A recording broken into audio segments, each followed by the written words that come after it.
What's going on, everybody? This is your quick tip of the week. I want to talk real quick about drums and choosing drums for your project. When you're writing a song, one of the things I see a lot of beginning producers do is they choose a snare and a kick drum and a tom and a hi-hat from completely different places on their hard drive, and they don't have a concept, or they haven't really thought through whether or not those fit together very well. You can do that. This is just a guideline, and rules are meant to be broken. But I want you to consider the fact that if you have a kick drum that sounds like it's in a bedroom, you might want a snare that sounds like it's kind of in a bedroom also. And then maybe layer it with something else. If you have a very 808 sounding kick drum, you might want an 808 sounding snare. You know, snares are made from 808s all the time. Hi-hats are made from 808s, 909s. If you have an acoustic sounding or a stage snare drum that sounds really big and airy, you might want a very acoustic sounding kick drum and hi-hats to go along with that. Let me just show you what I'm talking about.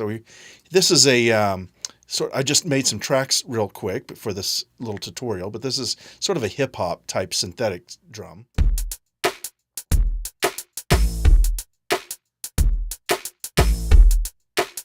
Okay, so it's just a quick loop, but you can tell that it sounds kind of relaxed, and there's kind of it's not aggressive. It feels good. It feels kind of groovy and good. And here's another one.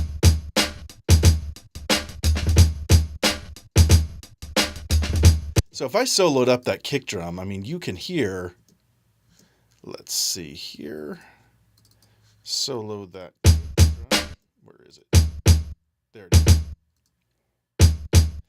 Somebody made this drum set out of just some loose samples, and they trimmed things up and made a drum set out of it. But you can tell there's not even a lot of low end to that, but it sounds cool. It sounds really like the back of a small club or something like that. And then you add that with a snare drum. There's the snare. And it sounds like it's in the same space. Sounds good. Let's look at another one. This is an electrified drum set.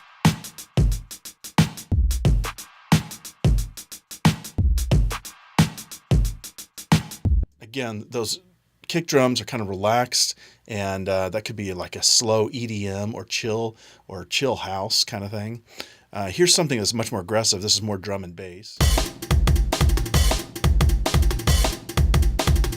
And you can tell that those samples, this is from my friend KJ Saka that gave away this drum rack a while back, but you can tell that snare and those kicks are aggressive. I mean, listen to this. And it's recorded that way. I mean, he's an aggressive style player, and that fits that genre. Drum and bass is very fast. It's very aggressive in your face. There's not a lot of subtlety to it. And here's one from Battery. This is made from 808s and 909s.